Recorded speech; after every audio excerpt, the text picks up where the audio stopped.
अस्सलाम वालेकुम। आप देख रहे हैं MLT MCQs। मैं हूं कामरान।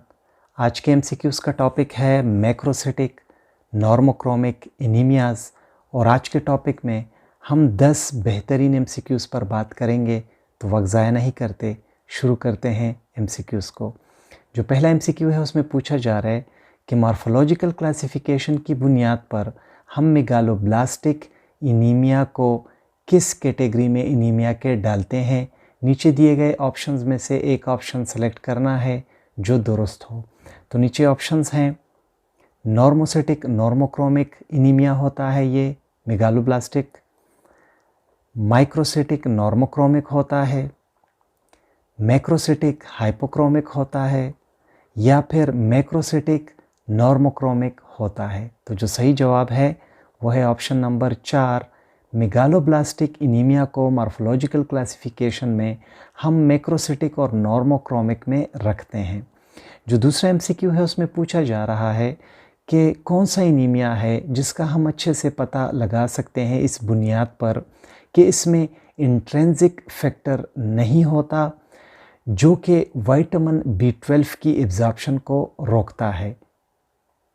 कौन सा एनीमिया है जिसका पता हम इससे लगाते हैं कि इसमें इंट्रिंसिक फैक्टर नहीं बनता या नहीं होता जो कि विटामिन B12 के एब्जॉर्प्शन को जज़ब करने को रोकता है। ऑप्शंस हैं tropical sprue, transcobalamin deficiency, blind loop syndrome या फिर परनीशियस एनीमिया। तो जो सही जवाब है वह है ऑप्शन नंबर 4।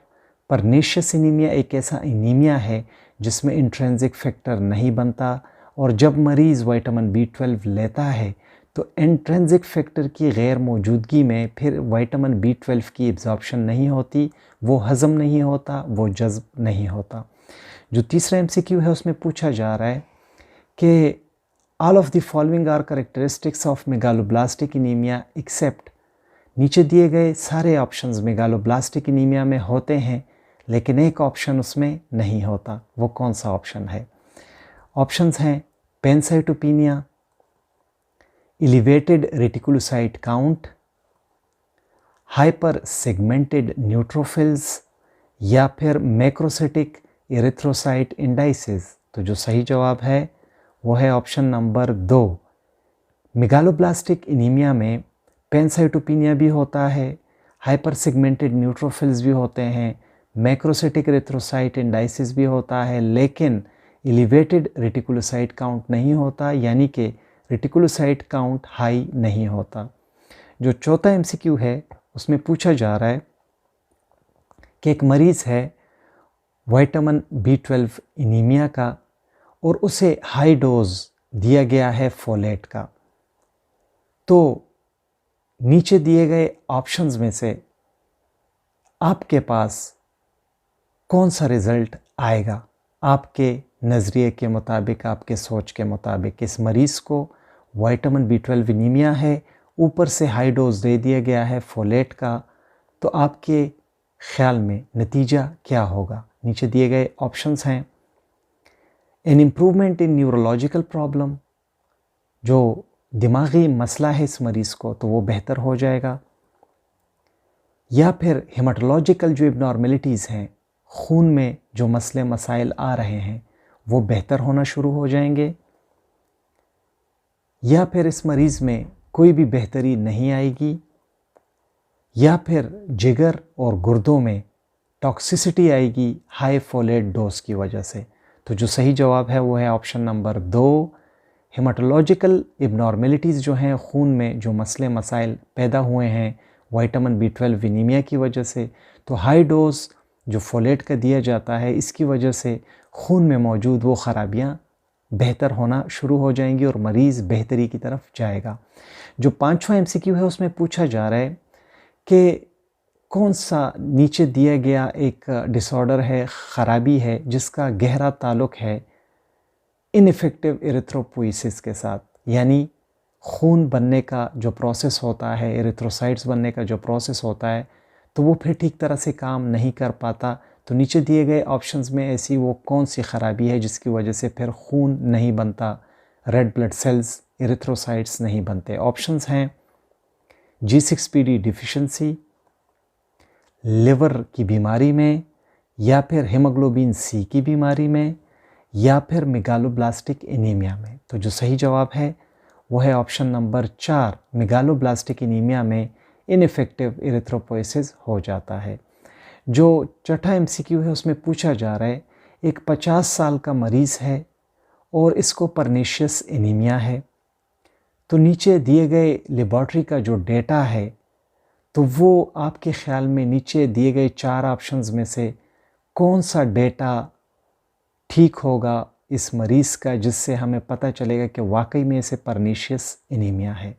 तो ऑप्शंस हैं RBC काउंट होगा 2.5 multiply by 10⁻12 litre, WBC count 12,500 unit पर लीटर होगा, प्लेटलेट 2,50,000 पर माइक्रोलीटर होंगे, या फिर रेड ब्लड सेल काउंट 4.5 ज़रबे 10⁻12 पर लीटर होगा, WBC काउंट 6,500 होगा, प्लेटलेट 1,50,000 पर यूनिट माइक्रोलीटर होगा, RBC काउंट 3 मल्टीप्लाई बाई 10⁻12 पर लीटर होगा, WBC 5,000 पर माइक्रोलीटर होगा, प्लेटलेट 7,50,000 पर माइक्रोलीटर होगा, या फिर RBC 2.5 मल्टीप्लाई बाई 10⁻12 पर लीटर होगा, WBC 2,500 पर माइक्रोलीटर होगा और प्लेटलेट 50,000 पर माइक्रोलीटर होगा।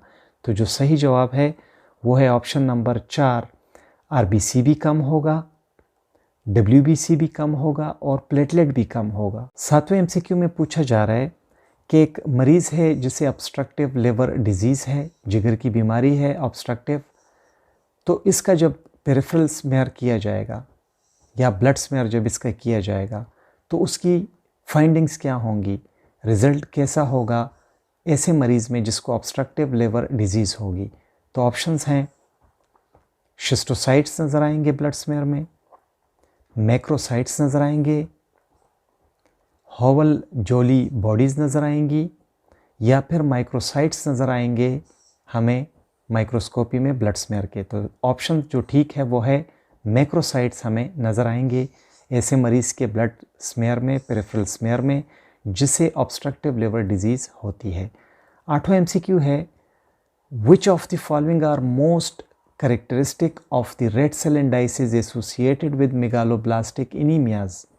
नीचे दिए गए ऑप्शंस में से कौन से रेड सेल इंडाइसेस हैं जिससे हमें पता चल सकता है या जिससे हमें पता चल सकता है कि इसका ताल्लुक़ है मेगालोब्लास्टिक एनीमिया के साथ। ऑप्शंस हैं MCV 99 फेम्टोलीटर होगा, MCH 28 पिकोग्राम होगा, MCHC 31% होगा, MCV 62 फेम्टोलीटर होगा, MCH 27 पिकोग्राम होगा, MCHC 30% होगा, MCV 125 फेम्टोलीटर होगा, MCH 36 पिकोग्राम होगा, MCHC 34% होगा, या फिर MCV 78 फेम्टोलीटर होगा, MCH 23 पिकोग्राम होगा और MCHC 30% होगा। तो जो सही जवाब है वो है ऑप्शन नंबर 3, यानी जिस बंदे को मेगालोब्लास्टिक एनीमिया होता है तो उसके रेड सेल इंडाइसेस में MCV 125 फेम्टोलीटर होगा, MCH 36 पिकोग्राम होगा, MCHC 34% होगा। ये फाइंडिंग्स अपने जहन में रखें, जैसे CBC में ये फाइंडिंग्स आएंगी तो इससे हमें पता चल जाता है कि इस बंदे को मेगालोब्लास्टिक एनीमिया है। जो 9वां MCQ है उसमें पूछा जा रहा है कि जो मैक्रोसाइट्स होते हैं, जो बड़े रेड ब्लड सेल्स होते हैं, तो ये देखे जाते हैं मेगालोब्लास्टिक प्रोसेस में। ठीक है, तो ऑप्शंस हैं हमारे पास, ये क्रिसेंट शेप्ड होंगे, जो 2-3 दिन का चांद होता है तो उसकी शक्ल की मानंद ये होता है, या फिर टीयर ड्रॉप शेप्ड होंगे ये मैक्रोसाइट्स, ये बड़े बड़े रेड ब्लड सेल्स, ओवेलोसिटिक होंगे, बेजुई शक्ल के होंगे ये, या ये फिर पेंसिल शेप के होते हैं। तो जो सही जवाब है वो है ऑप्शन नंबर 3, जो मेगालोब्लास्टिक एनीमिया में जो मैक्रोसाइट्स होते हैं तो ये हमें बेजुई शक्ल के नज़र आते हैं, ओवेलोसिटिक होते हैं। आखिरी MCQ है जिसमें पूछा जा रहा है कि एक मरीज़ है और इस मरीज़ में 80 न्यूक्लिएटेड रेड ब्लड सेल्स हैं पर 100 ल्यूकोसाइट्स में। इसके अलावा इस मरीज़ को पॉलीक्रोमेजिया भी है पेरिफेरल स्मेयर में। इसके अलावा सीबीसी में कौन सी दूसरी फाइंडिंग हमें दिखाई देगी इस मरीज़ में? ऑप्शंस हैं प्लेटलेट बढ़ा हुआ होगा, एमसीवी बढ़ा हुआ होगा, हेमाटोक्रिट बढ़ा हुआ होगा या फिर रेड ब्लड सेल काउंट बढ़ा हुआ होगा। तो जो सही जवाब है वो है ऑप्शन नंबर 2। इसका एमसीवी जो है ये बढ़ा हुआ होगा। ठीक है, तो बहुत ज़्यादा शुक्रिया MLT MCQs देखने के लिए। वीडियो पसंद आई हो वीडियो को लाइक करें, दोस्तों के साथ शेयर करें। हमारे चैनल MLT MCQs को ज़रूर सब्सक्राइब करें। अपना ढेर सारा ख्याल रखें। अल्लाह हाफ़िज़।